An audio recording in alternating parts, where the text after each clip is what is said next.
crafters. Welcome into Guys Craft 2. My name is John, and thanks for being here this afternoon. Welcome to all the new subscribers. I appreciate each and every one of you.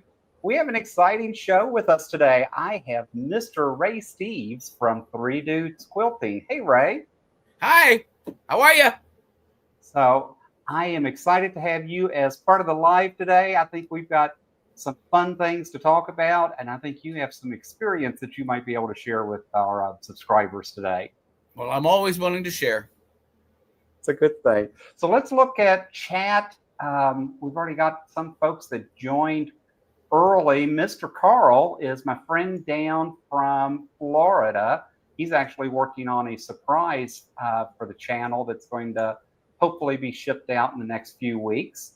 And so welcome in, Carl. Thanks for being here. Judy's from Georgia is here. Lunist is from Tucson. She's on this afternoon. Hey, Katrina, welcome in. Miss Melanie, welcome. Hey, Candace, thanks for being here. Who else? Let's see. All right, Jean's here. Hey, Miss Jean. Jeannie's here. Charlotte's here. Hey, Sally from California. Sally's my buddy out Ray in California. We're going to see each other at Road to California in January. So it'd be nice to get to meet her in person. Russ is back with Quilt Meets World. Russ just got back from a Stitch in Heaven cruise where he was gone for a week. So he had a really good time. Alex, my friend, is living and crafting with MS is here. Hey, Alex, welcome in. So, and Sally says, hi, Ray, loved your shop many years ago. So that she knows you already.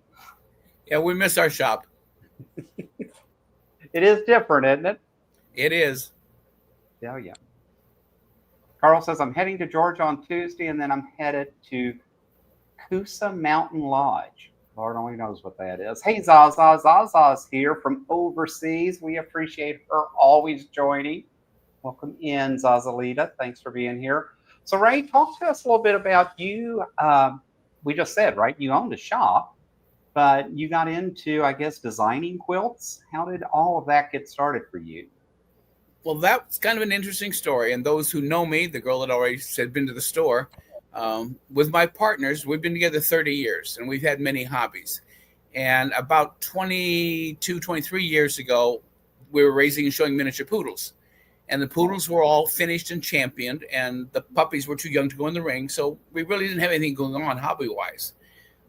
Jeff and Frank took a quilting course at Quilters B in Peoria, which is now since closed, and came home from that very first class and said to me, we need to open a quilt store. Not do you think you'd like to quilt, or do you think you could learn to sew, but we need to open a quilt store. So we spent the next 2 years doing our due diligence. Jeff taught me to quilt, fell in love with the art and the craft, and we opened our store. We had Three Dudes Quilting in Ahwatukee, Arizona for 10 years. Wow. Disagreement with the landlord, so that didn't last any longer than 10 years, but we had a great time. We made quite a mark in our neighborhood being some guys that were running a quilt store for the first time, which was really cool. Extremely well received by the community. One of the things we did, which I have to mention, we always had fresh home-baked cookies in our store every day. Oh, no way. Frank, one of the dudes, stayed home and baked the cookies. The store's been closed for 7 years now. I go to retreats and I go to do demonstrations and lectures. And the first thing they say to me is not, Raymond, how have you been? It's, did you bring cookies? So we got this reputation for cookies and fabric and good customer service, and had a great time doing it. Really fell in love with it. How I really got going on my quilting aspect of that was, though, we had the store, and you have to make samples for the store to show how cute the fabric is. And I just made quilts. The first one I made, I hung on the wall, and I did it because we had fabric that nobody seemed to be buying because they couldn't tell from looking at it how cool it was. Hung on the wall, and everybody said, oh, I love that. I want to buy it. Where's the pattern? I said, well, I made it up. So I had to start writing patterns. I've now written 85 patterns. Wow. And here's my commercial. They're all available on my website, Three Dudes Quilting Designs. You can all look me up after this is over and laugh and whatever. But we have a great time doing it. I have retired 4 times from when we closed the store. I worked at 35th Avenue Sew and Vac doing their education for a while. I still do work there part-time, and I teach all the time. But I've gotten more active with my quilts and my designs. My specialty in my classes is an improv class. And what you say is an improv class. Well, an improv class is the way I design a quilt. I don't take my computer and write a quilt pattern, which is what a lot of designers do. And by the way, I'll talk about that briefly.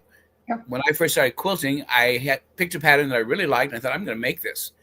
And had trouble with it because I was a brand new quilter. And I went to the designer of the pattern, and I said, can you help me with this? I don't understand it. And she said, no, I never actually made the quilt. I just wrote the pattern. Oh, no way. Yeah. So she never even tested out whether the pattern...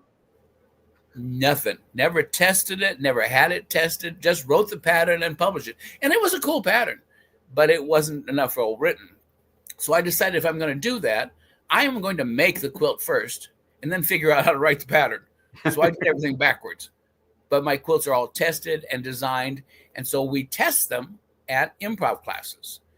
And the way I write a pattern most of the time is I take a jelly roll or a ballet pop because I really got into the strip quilting. I really like that. And in fact, hanging behind me on the wall over here is an example of what one jelly roll will make with 3 yards of white fabric. And I just sat down with my jelly roll and my white fabric and had to figure out how to make something. So then I teach this as an improv class, and the people come and they get to use my stash and my 42.5-inch strips, and we make the quilt.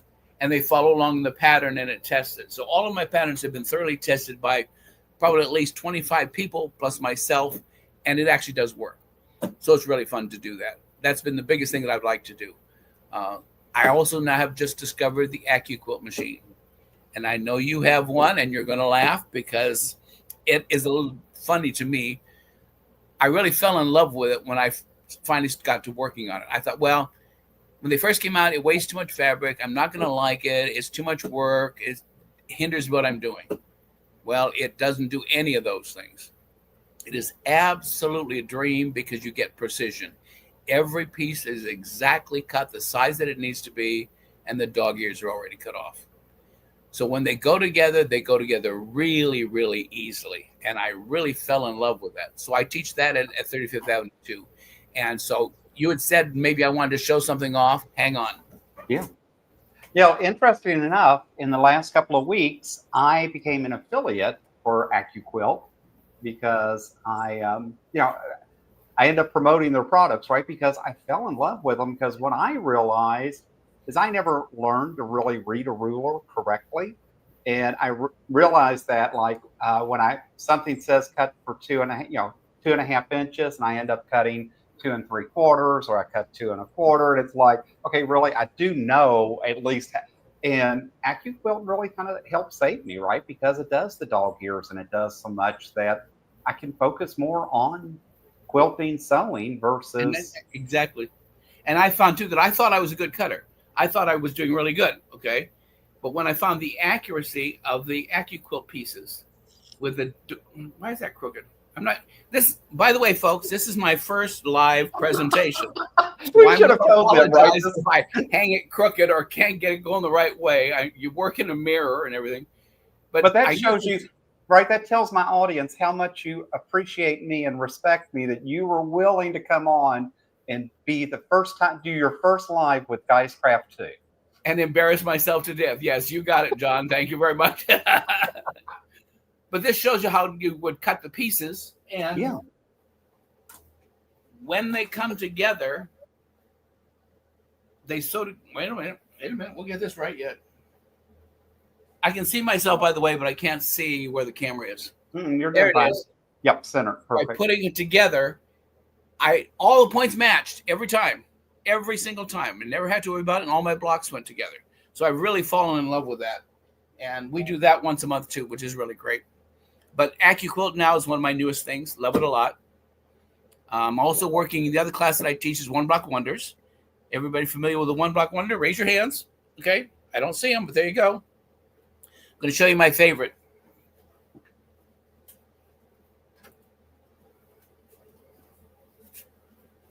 I took Ray's class a couple of months ago for One Block Wonder. He brought in, I think, 9 or 10. Just amazing. Is that a kangaroo? Can you see that? Yeah. Yes. Is it a Okay. kangaroo? It's my kangaroo, my uh, Australian Aboriginal fabric. Oh my gosh, Ray, that is just gorgeous. And for everybody who doesn't know about it, this panel, you stack them 6 deep, you cut triangles, and you make hexagons. And that's the hexagons that come from that panel. That is crazy. Got a lot of hands up in the chat, Ray. Brian says, that looks good. I love the red. Zaza says, fabulous. Several of them said, my hand's up. Look, I'm raising my hand for you. Good. We need to have an audience where they can all raise their hands and say, That's yeah. right. But yeah, we had a blast in that class. I mean, you're such a seasoned teacher, right? Because you still remember probably your first time trying to pick up the craft, learning the craft, and you relate that back in the classroom so well. Well, when I was very, very young, I thought I wanted to be a teacher. And I'm glad I didn't, because I couldn't teach kids. I wound up not having the patience. But I love teaching adults. And my former career was a nurse, and I was a teacher as a nurse also. Besides teaching the patient what they need to be doing and not doing, teaching other nurses. So teaching adults is fun. And I love doing that. And I love sharing. And if you've been in my class, you know I'm very relaxed. It's very kicked back. We're all learning from each other, because I learn from my students all the time. And that's what makes teaching so much fun, because you're always learning something. Love doing that. Love doing that. Well, and I think that's the part that just throws me, right, with quilting. Obviously, this is my third year. So October was my third year in this craft. You wouldn't know it by the stacks of fabric, the stacks of kits, the stacks of, I did go in feet first and just keep going in deeper, but I love it. But at the same time, it's like, oh, I haven't done that yet. I haven't tried that yet. I haven't done flying geese yet. It's like there's so much to do, and it takes time to really hone your skills. It took me over a year to finally be able to have a really good quarter inch. Well, and flying geese are not always easy to do. There's many methods out there, but use your AccuQuilt to cut them. And when you cut them and use the AccuQuilt, every one of mine comes out perfect now. And I used to hunt around for the best method for doing flying geese. Mm-hmm. And like you, when I first started, I jumped in with both feet. I bought a kit that I've been quilting for maybe a month. I went and bought a fancy kit. Thought this pattern is beautiful. I really like it. Unbeknownst to me, every single block was a flying geese turned one way or the other, and I didn't know it. Every single block. I was really good at it by the time I got done.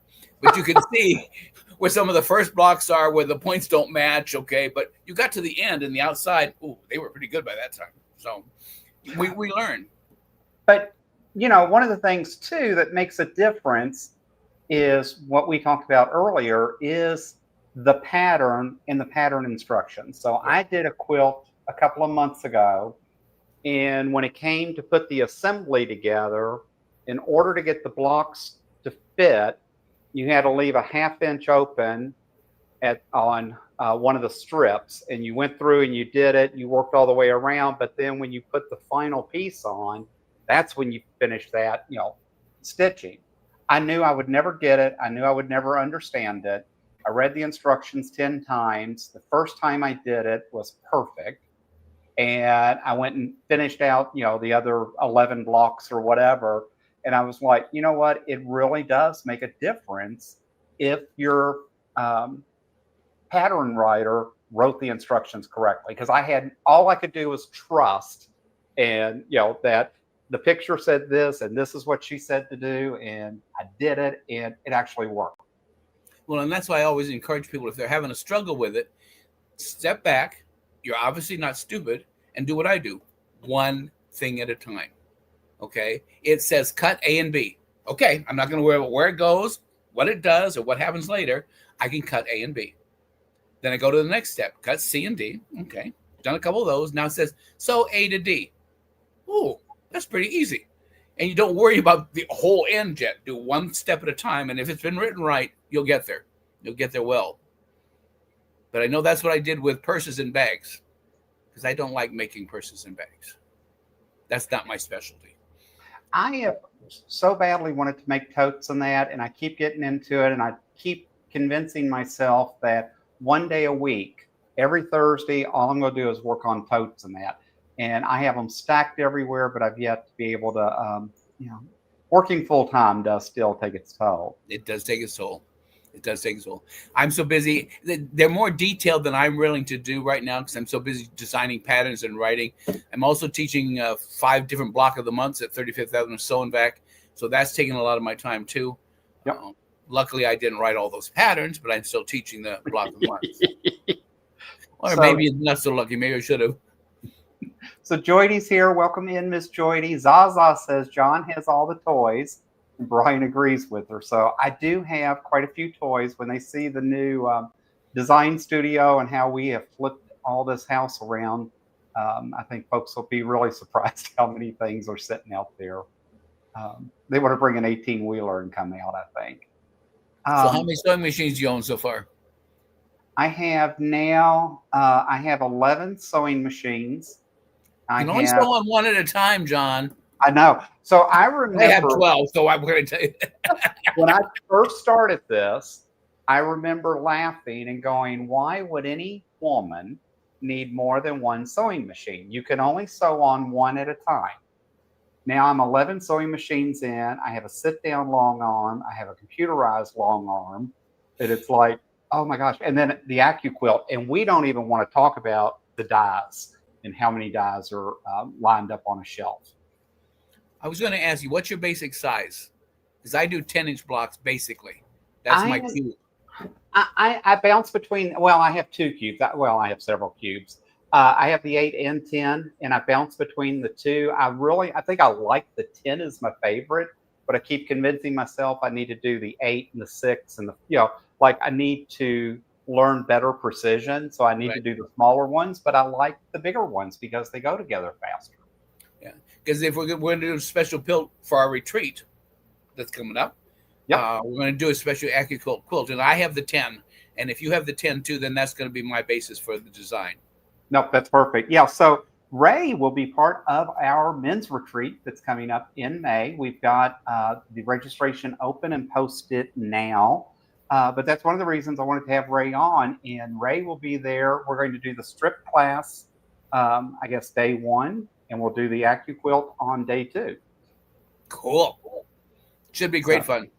It's exciting. I've been to several retreats, which got me into deciding I wanted to do our own retreats, and I wanted to do them Guys Craft 2 way. So I like to think we're putting a different spin on retreats. But then I haven't seen like a men's retreat out on the Southwest. And so that's why we decided we wanted to at least host one men's retreat every year. So the end of May will be our first. We're excited to have your skill level and your experience to be part of that. I'm looking forward to it. Should be great. So many of the men's retreats are back east, and I haven't gotten to go one myself. So it should be good. I am interested in your cocktail hour. What did you call it? We did have a special name for it. What did I call that? You look real quick while we're talking. Because actually the retreat center has a nice big pool. They have a nice big barbecue. And I thought, that just makes sense that we'll have a nice area to be outside and get to socialize and get to do all that kind of fun stuff together. All right, so while he's looking, there's a great retreat coming up for New Year's too. Anybody want to come out to Phoenix? It's the best time of year to come to Phoenix. Come down and have a retreat with John. Great place. Yeah, so the men's retreat, we said we'll do the strip quilt creation, a new pattern for the AccuQuilt, and we called it a pool party with wickedly decadent dessert. There you go. And margarita. Yeah. I think you're doing that as a New Year's party too. We are. We do it. We decided the wickedly decadent dessert just made sense, you know. And so that was the New Year's Eve theme, and then we thought, why not carry that throughout? But we're gonna have margaritas. We have the Jimmy Buffett margarita maker. You have to have champagne for New Year's. Right. New Year's I have champagne, but in May we'll have margaritas for the for that one. Cool. I don't know. It'll be fun. So, what projects do you have going on now? What is tickling your fancy at the moment? I get used to the same things all the time. One project that I'm working on right now, long story short, I think, our quilt room was destroyed last summer by a microburst here in Arizona. Literally blew the roof off. And we had to pack everything up. And in the process of doing that, you realize how much extra fabric you have or how much stash you've accumulated. And so Jeff and I went through a lot of the stuff and decided ones that we were going to keep, ones we were going to donate, what we were going to do, and found that we probably had 22 to 25 tops that had never been quilted. So I'm in the process of getting those together, getting them backed and batted and get them to the quilter. Because unlike you, I still quilt by checkbook. I send mine out. I have a great quilter that does my work for me. But like you, John, I'm going to tell you, I think I told you this one before. When I first did this, I thought, I'm going to do this start to finish. I'm going to buy the fabric. I'm going to sew it together. I'm going to quilt it. I'm going to bind it. I'm going to do it all because I don't want to share. So I went out and bought a mid-arm, bought a 12-foot frame, brought it home, put it together, and immediately broke it. It says to tighten the fabric on the frame. And I remembered my military days when you had to tighten the mattress or the bed so tight that you could bounce the quarter off of it. Well, that's not the way you tighten on a long arm. I did that, bent the frame, they replaced it. Kept it for a year, quilted 6 quilts, and found I didn't like doing it. Just wasn't my thing. So I gave it to somebody else who's now done wonderful things with it. I found that one of the things I liked about quilting is there's a niche for everybody. Some people need to do it from start to finish. Some people only like to piece. Some people only like to long arm. Some people want to do it by hand. Some people want to only use strips. Some people want to use pre-cuts, kit, whatever. There's room for absolutely everybody. It's just such a wonderful hobby that way, and it just allows for everybody to be able to do something creative and artistic. And for me, I don't know why, I just fell in love with it. Just wound up doing it all the time. Yeah, it's I find that it's a sinkhole that I have fallen in, that it's got quicksand. I just keep getting deeper and deeper. And yeah, just something as simple as the other day, I I have sworn off kits because I became a kit fanatic for a while, and I have, I think, 25 Halloween kits. I have about 40 Christmas kits. It's like, okay, so I absolutely don't need another kit. And we only keep finding stuff as we keep rearranging the house again. Exactly. That's our storm did that to us. Yep. Right. See? And so I'm like, no, I can't. And then the other day, the little ghost who was a quilt, Keepsake Quilting, had that on sale the other day as a kit. And I was like, okay, for my grandkids, I absolutely have to buy that book. I need the pattern to make that particular, I needed the whole thing. So I ended up buying another kit. And I'm like, okay, I'd already sworn I wasn't buying another kit anytime soon. But, that one's an exception, right? Because it's for the grandkids. So that made it okay. Well, I'm sure everybody that follows you knows that there are two separate hobbies. Buying fabric and kits is one hobby. Actually, sewing them together is another hobby. So we have two distinct hobbies. They work well together, but they're very distinct. Well, and I'm fortunate because my partner is nerdy, geeky enough that he likes computers, and he enjoys the software challenge of long arming. So he has no interest in quilting. He has no interest in sewing, but he doesn't mind doing the long arm because for him, it's more about the computerized program. It's a whole different conquering. Well, I think it's left and right brain or something. And maybe that's why I didn't like it. But that gives me the greatest respect for those that do it. Somebody once said, well, if you use a computer, you're not really doing traditional quilting. Well, you know what? Half of us don't understand how to do computers anyway. That's a whole art. That's a whole art and a craft and a knowledge base that I just don't have. And so I really do appreciate it when somebody does it right for me. So let me ask you, that brings up a good point. So do you do binding by hand or by machine? I still bind by hand, Okay. and I'm very honest, and you know that from my class, Oh yeah. because I can't figure out how to bind it by machine to a way that I like it well enough. Okay.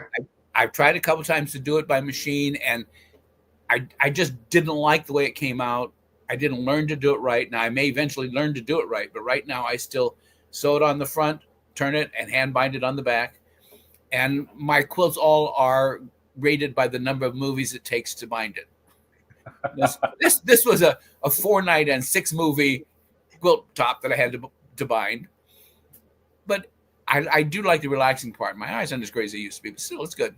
I got 2 that I'm working on now. So Yeah, it's interesting because I only do machine binding because my philosophy is I spent way too much money on machines to have to do anything by hand. Um, and to be well, that's a honest, good philosophy, you know. right? But no one else has shown me how to do hand binding, right? So all the videos I've watched on YouTube, everything I've seen was machine binding. Right. And so it's funny when I talk to some of the um, seasoned women at the quilt club who inform me, well, that's not real quilting. Not if if it's not, it doesn't count if it's not bound by hand. And I'm like, I hate to tell you, if you heard some of the words that come out of my mouth when I'm doing it on the machine, I can't imagine what would happen if I was doing it by hand. Well, I do tell my students too, the quilt police have been defunded. And so if they're telling you can't do anything, you can just ignore them now. It's okay. Yep. But that's what I go back to too. And I think it's wonderful that everybody has a different way of doing things. I do. Different way of doing it. We get it done. It's finished. It's a quilt. We've made it with love or joy. Saying we made it with curse words just doesn't go very well on the back of the quilt when you're writing a label. But, and it is. And every one that I finish, even ones that I've struggled with, there's such a joy to me that I've gotten it done and that I like what I did. So, well, and I think too, part of it is when you enter into the quilting world, right? So I have women tell me all the time, because I don't like Aurifil. I don't use Aurifil thread. I don't like cotton thread because it gives lint everywhere. It drives me nuts. We had a commercial embroidery business. We did everything with Madeira, and we used all poly thread. Right. That's what I'm used to. So I use glide thread now. I love my glide, and everyone tells me, but you can't use poly thread on cotton fabric. Like, well, who said that you can't, But I think it's a matter of who taught you and when you started, because I find more and more people now that go, no, my Juki loves glide, and that's all I ever use on my Juki. Well, I started using a little poly thread in my bobbin because I could buy pre-wound bobbins that were poly thread. Yep. And I thought, oh, that's pretty cool. I don't understand to do that. So I do a mixture of both. And it keeps going back to what I've said before. I think there's room for everybody. And I don't appreciate sometimes people sitting in judgment. If they want to say, I prefer to use XYZ, I'm happy for them. It may not be my choice. We all have a different choice in what we learn. We're so lucky now that we're not like our grandparents. Grandma, when she made one, she didn't have a choice. She used a feed sack if she had to, whatever thread she had. You go outside and sharpen your needle on a rock. I mean, they just didn't have the stuff that we have. I'm thinking some of these really adamant quilters that have won awards 100 years ago, the beautiful quilts that I've seen, would just be absolutely amazed to see what we're doing now, to see what the machines are doing, what the equipment's doing, what people are doing. I remember standing at a quilt show in Houston, Texas, and having chills running up and down my spine because I looked at a quilt that at that time was done 120 some years ago. And they had a picture of the woman standing beside the quilt. Probably had 3,000 pieces in it. Strikingly beautiful. I'm getting chills now thinking about it. But she did it the hard way. By daylight or candlelight. No sharp tools. No patterns. No templates. None of the stuff that we have. And created this masterpiece. And I had nothing but the greatest respect for this woman. I thought, wow, what a skill. What a talent. It's amazing. So sometimes I feel like I'm cheating, but I'm going to do it anyway. So Jackie wants to know if we've tried glue basting. Now I have. Um, I didn't like it. It for me it just seemed messy, and I tried. I bought like 6 different glues and glue sticks to try to figure it out. I ended up not using glue for Well, hand. Would you use glue? glue itself to me gets jammed up in my machine and dirties my needle. But there is a powder out there that is not glue. There's a powder adhesive that you can shake on like you would put salt and pepper on it, and you shake it on, and it binds your fabric. It's not a permanent glue, but it'll bind it so that you can and stick it together. So if you're doing a rough applique, it works. If you're doing a binding that you want to put it on that way too and Oh wow! face it down. I forget the name of it. I've got some with it somewhere, but I'd have to go and dig for it, and I'm not going to right now. But a good quality quilt store will sell you a basting powder that eventually will dissolve, and it doesn't get caught in your needle or your machine. Because even some of the best glues, and there's some great ones out there, I don't knock them, and if they work for you, more power to you. I mean, if it works, in my classes, I do One Rock Wonder, for example, and I say, you'll either love this class and want to make another one, and you'll say, I'm glad I did this, I'm not doing it again. And that's the way I feel about using glue or something else. Try it.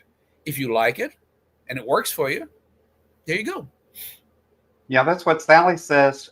She said, if I had to do hand binding, it wouldn't get done. I have carpal tunnel in both wrists. And, I think, again, we have found what makes sense for us. One of the reasons I actually bought, when I bought my initial AccuQuilt, I purposely bought the electric. I knew it was a bigger investment, but I knew today I could push the die through and turn the handle, but I didn't know what next year or 5 years was going to be. And I was hoping that I would grow with the AccuQuilt system and not, that it wouldn't have to be replaced every few years, right? So it was like, I might as well start with the electric because I know surely even 10 years from now, I'll be able to push that through. Well, I say to her, do what works for you. If that's what you need to do, then that's what you need to do. I had a student, which absolutely amazed me, who came to my class who only had one arm. And I think about it. How can you sew with only one arm? Right. And she did it. She had mastered it. She had figured out what she needed to do. She was a marvel. And I think to myself, sometimes I'm really spoiled. I got both my hands, so I can do it. But if something's going to work for you, you can make it work. I've had a little problem with a rotator cuff. So that, like you, I used to be able to crank the AccuQuilt, but now the electric works better. Find what works. There are adaptive things that make it easier for you. Enjoy it. See, Brian's a man after my own heart. He says, considering how much you use your hands fighting the binding through the machine, it should also be considered hand binding. I tell you what, some days I'm like, oh my gosh, if I can just get this one side done, I think I'm done for the day. The other 3 are going to have to wait. Well, that's what I tend to do, one a night. Yes. One side. So Joy asked if you are located on the West Coast. I'm in Arizona, Phoenix. So Ray is my new buddy here in Phoenix. We just met for the first real time a few months ago when I reached out to ask to pick his brain about a lot of things.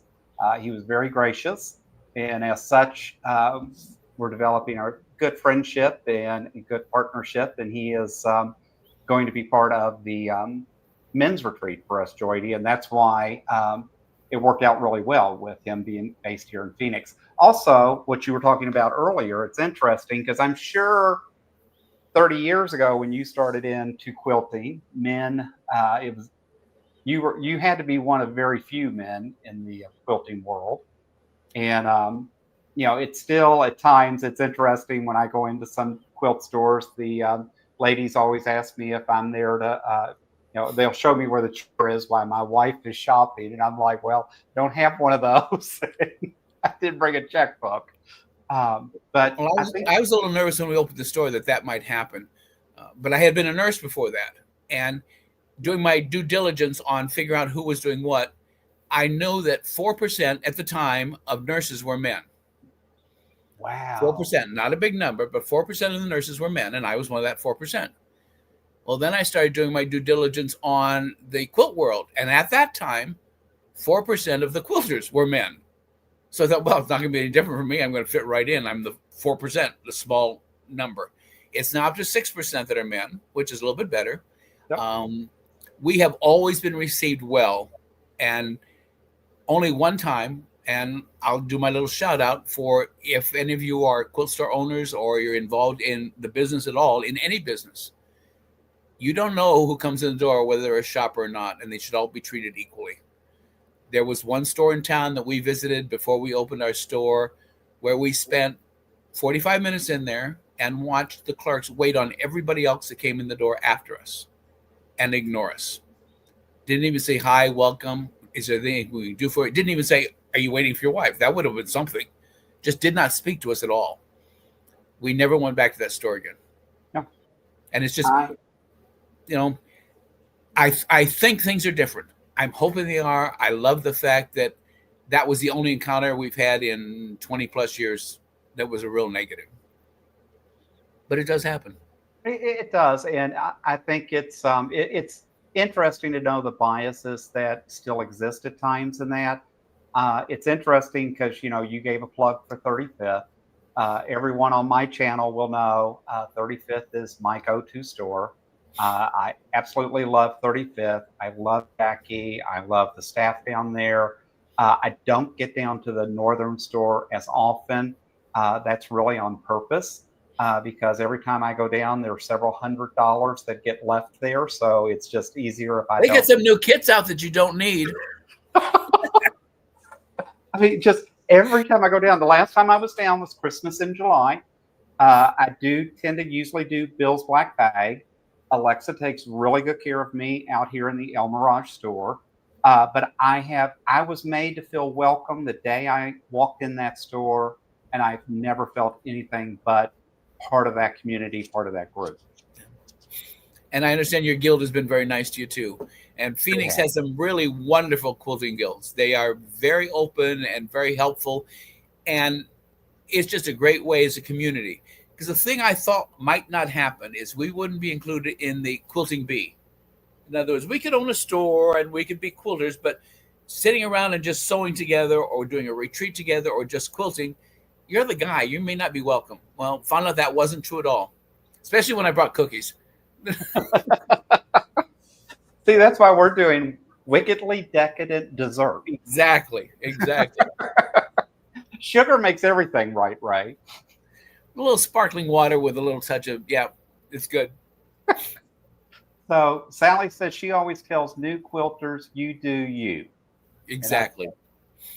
Good for her. Joydy is asking if Ray has his own channel. I have a YouTube page, but I don't have a channel. Like I said, this is my first. I film stuff that I could edit. Okay. But going live, I don't know. It seems to be going fine, but it makes me a little nervous. So I have a YouTube page where we have done some videos and stuff over the years. Most of my stuff is done on Facebook and Instagram. I need to get back doing this since this is working out so well. We'll see. But I don't have a channel right now. Well, but you do have your website for Yes. Dudes Quilting. And so your patterns and a lot of things are out on the website. And Absolutely. then you also have your Facebook page. And you have a pretty active, pretty large Facebook page. I have 18,000 followers on my Facebook page. Yeah. And I have an Instagram page, and I have a Pinterest page, and I have a YouTube channel. And I'm a little jealous of your partner who's willing to do all the computer stuff, okay? Because when you're the sole proprietor of a business, and I really have my partners, but this part for my patterns is me.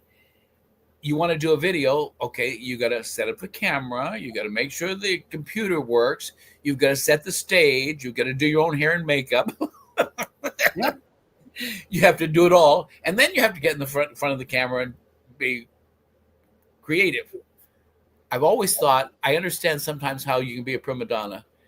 I can see if they've done all the work for me, and I just have to walk in and do my shtick. Right. Here I am. but it's great fun.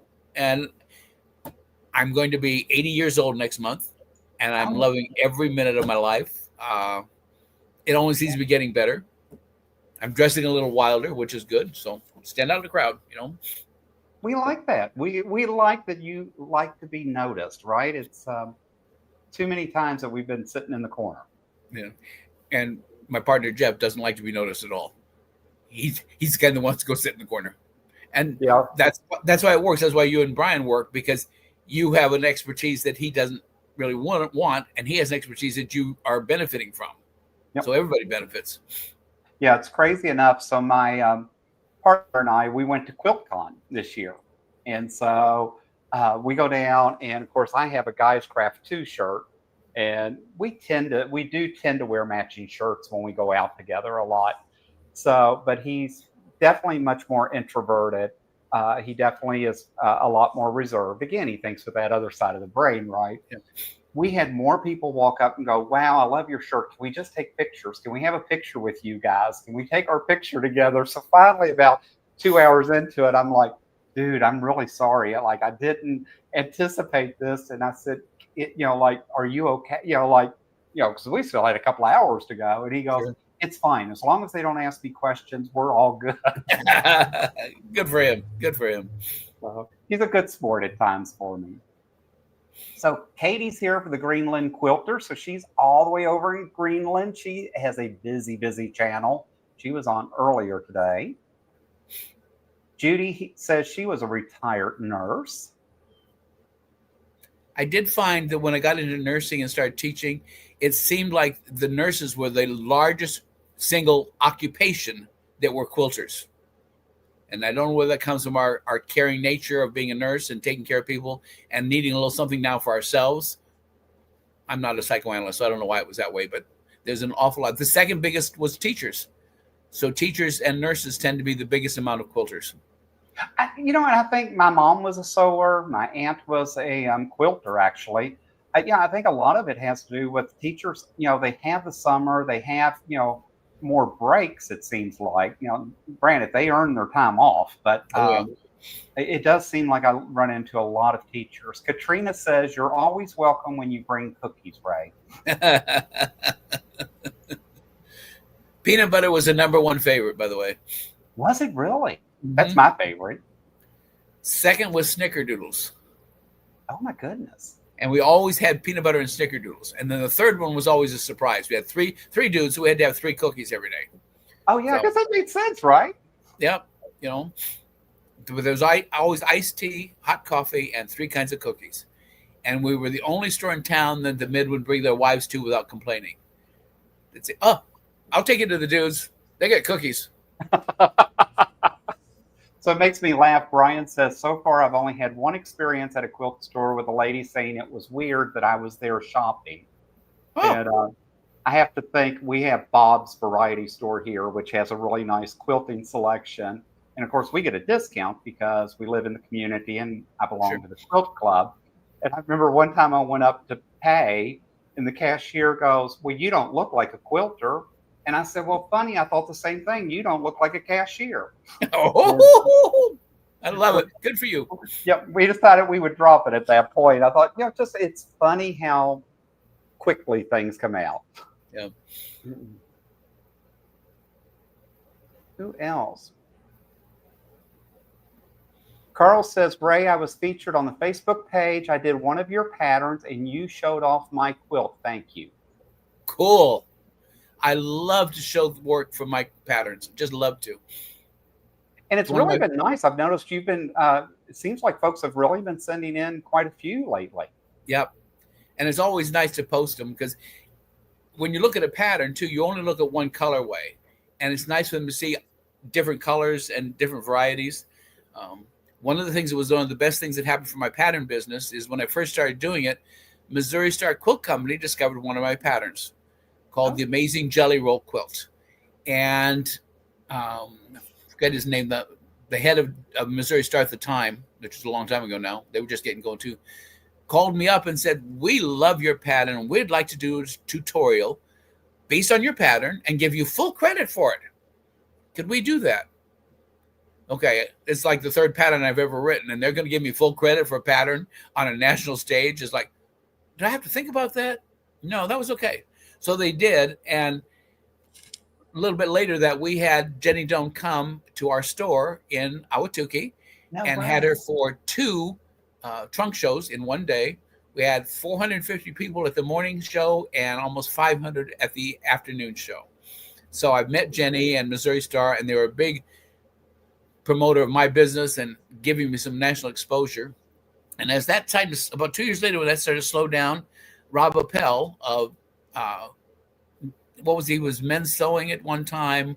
Uh, He's he had a down with couple. Stitch in Heaven now. That's where He's I with met him. Heaven now, yeah. But he had his own, and he still has some of his own. Yep. I forget what. Anyway, he calls me up too, and he says, "I saw your pattern Stripe Surprise, and I really like that, and I want to teach that, but I don't want to have all my students to have to buy your pattern because that's too much money." I said, "Okay, what are you going to do for me?" He says, "Well, I'll send you a little residual on each one, a couple bucks, and I'm going to teach it and give you full credit." Well, I didn't really even care about the couple bucks. I was the full credit is what I wanted to say. I am teaching Ray's pattern. It's just like when I do the One Block Wonder, I always make the students buy the book. I didn't write this. Somebody needs credit for this wonderful thing they've created. But Rob was a big boost to my business. I saw Bob Appel's tutorial and I want to buy the pattern. I thought, okay, works well for me. So it's a great industry out there. It's really nice. Yeah, one of the last retreats I went on was at Stitch in Heaven down in Texas. It was New Year's Eve last year. And Rob Appel was one of the instructors, him and Tiffany. Oh, was he? Yeah. So I got to meet Rob last year. And, Rob's got a wonderful story, right? I mean, he's got a wild background, and how he came into quilting is just amazing. The man has more energy than anybody I know. Oh my gosh, right? More energy than anybody I know. The first time I saw him in a presentation was in Tucson many, many years ago. And literally, he was standing on a chair. He was running to the stage, moving all the time. He's got so much energy, and he focuses it on what he's doing. I was just thrilled to see him and to meet him and to see what he does. And he is what I appreciate in a quilter too. He's all inclusive. Whatever your skill level is, whatever your talent level is, whatever your background level is, he's there to support you and help you. And I think that's great. Yeah, it's. I think that's what has been so surprising to me in the quilting community, right? So I was very nervous coming into a female craft. Right. I have never felt that way since I've entered. But you come in with your own preconceived notions. Erica was the one that over at Sewing Asylum, I had bought my first machine. I was having trouble getting anyone to show me how to use the machine. Turns out she was she worked for that company for years and demoed their machines and all that. She sat down with me. Every woman that walked in that shop that day could not have been more welcoming, more friendly. And then once I joined the quilt club here, it's just amazing. I get plenty of advice and guidance and counsel, and sometimes I have to politely say thank you and realize, okay, when I get home, I'm still going to do it my own way. But it is a very, I don't know, our quilters are very open, very sharing, very patient. It's just such a different community than you find in in your work life or so many other areas. Well, I think if you go back, it's all from history too. The quilter bee was their social aspect. If you were a farm wife, you may not even see another woman for months at a time because you're on the farm taking care of your farm. And it was a social aspect, and that's still there. The social sharing and caring that's there of people with an art craft, something that they like doing. To think about them sitting and hand quilting for hours at a time, I would have loved to see some of the conversations because they were sharing their whole lives. They were doing what they're doing.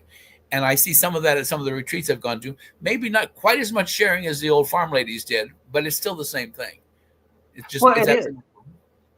It's that camaraderie, right? I mean, it's that genuine shared interest that just makes all the difference, I think. And that's why I encourage young quilters to get active in a group. There's a group on Facebook that's beginning quilters, which is a great group. They have found Facebook as one of those sources where they can share with each other. Um, Social media is absolutely wonderful. It's absolutely awful at the same time. I have to say both. Um, don't make it your only outlet. Enjoy the camaraderie of sharing, sitting in your underwear in your house. That's absolutely wonderful. But get out once in a while and go to the store, take a class where there's physical people there, meet with them, go to a retreat. Um, Guilds are absolutely wonderful, because you get to share, really share, sitting down with people that do the same thing. Oh yeah, absolutely. Joydy says, "Happy next birthday, Mr. Ray. Happy which? Happy next birthday to you." Oh, cool. It'll be April 22nd, by the way. I'm a stubborn Taurus, so That's why you were going to conquer quilting no matter what. yeah, exactly. Let's see who else. I'm going through the chat real quick. Sally says, "I brought peanut butter cookies to a retreat in May and everyone loved them." See? Always.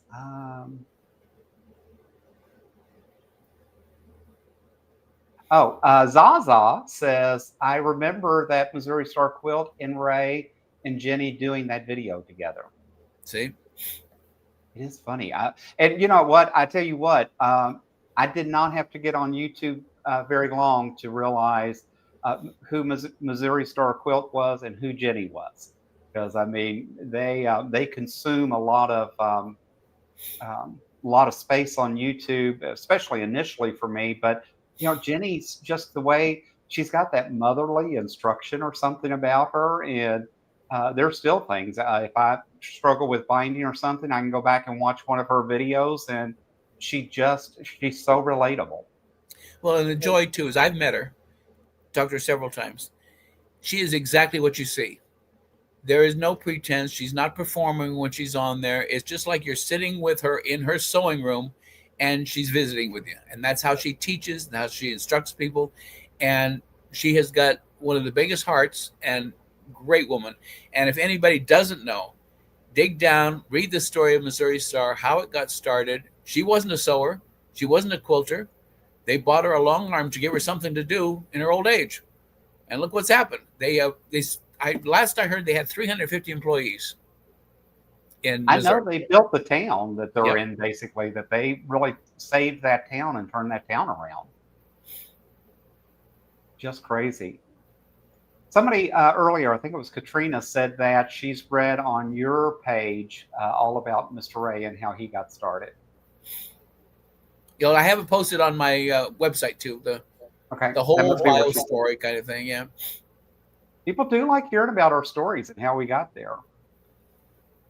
Charlotte says, "I actually follow more male quilters on YouTube than female quilters." Wow. That is amazing. Joydy's birthday is April 24th. She's Oh, right there you there go. with you. And Katrina says, "Yes, I know all about stubborn Tauruses." I bet you. So, Ray, I'm excited. We've got the AccuQuilt project coming up. You've got some other things. Are you doing anything special between now and the end of the year for the holidays, or any special things going out? No, we're not big holiday celebrators at our house. Over the years, especially when I was nursing, being that we were single guys, we didn't need to be off for the holidays as much as the families did. So we, over the years, have always worked the holidays and let the family people take the holidays off and be with their families. So we never had that tradition that we're going to have a big Christmas or a big Thanksgiving. Our Christmas was always on New Year's because the family people didn't need to party on New Year's, but we could. And it worked really well by taking different times. So we don't have a lot now. We enjoy all of the joy of everybody else, which is cool. Yeah, that's awesome. Ray, one of the things I remember, I think when I took your class, you were talking about the labels that you put on the back of your quilts. My labels? Yes. Yes. So don't you put a special label like in the center of every quilt to talk about what it is and because I thought, wow, that was so smart. No one had ever talked to me about that. So you have those sewn in as part of your. They're sewn on first. They're sewn to the back. I applique it to the back before it's quilted. Oh, do So you? Okay. it will never come off. And for people who don't want to do handwork and try and sew label on after they finish the quilt, this is just really the answer to doing that. I print on EQ printable fabric, and then I applique it on anything you put in your printer. You can put on the EQ printable fabric, and so it makes the labels go on really nice and easy. I actually have some care instructions on there too. I got carried away, a little wordy. Okay. But you could do pictures on there. If you're making it for a special grandchild or something, you can say from grandpa and put your picture on there. It's always nice to personalize it. I found that labels really important, and I learned that from an appraiser when we first opened our store. She said it's so sad when she sees some of these antique quilts. She would love to know where they were made, who made them, and was there a special reason for it. So I always like to get who, what, where, when, why. The old newspaper thing. Yeah, absolutely. And I just thought, what a brilliant idea. I've got on some of my quilts, right? I bought the little labels that say Guys Craft 2 and it's got washing.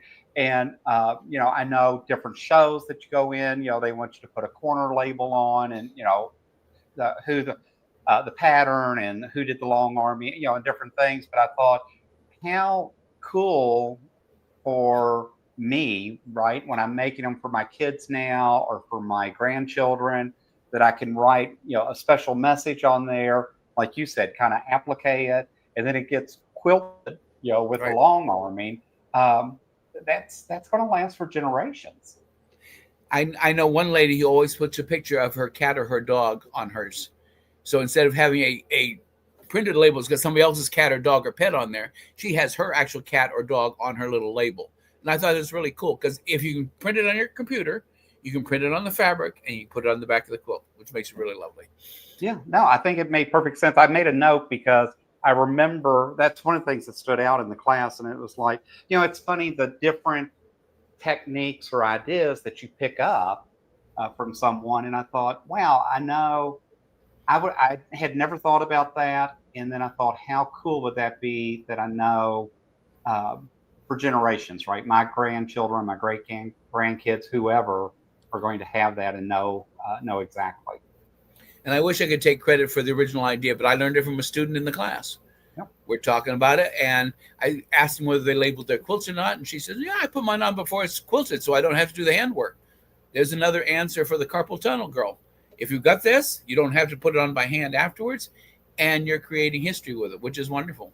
Yeah, well, because I think we missed that, right? My grandmother, it ended up, unfortunately, the quilt, I believe, got ruined, but I remember my grandmother hand quilted the little Dutch girl, and cut all of that out, did all the blocks, did all the applique. I remember, funny enough, growing up playing on that quilt because I liked all the borders and sashing on it. Because for my Hot Wheel cars, they could drive down the road and they parked on the.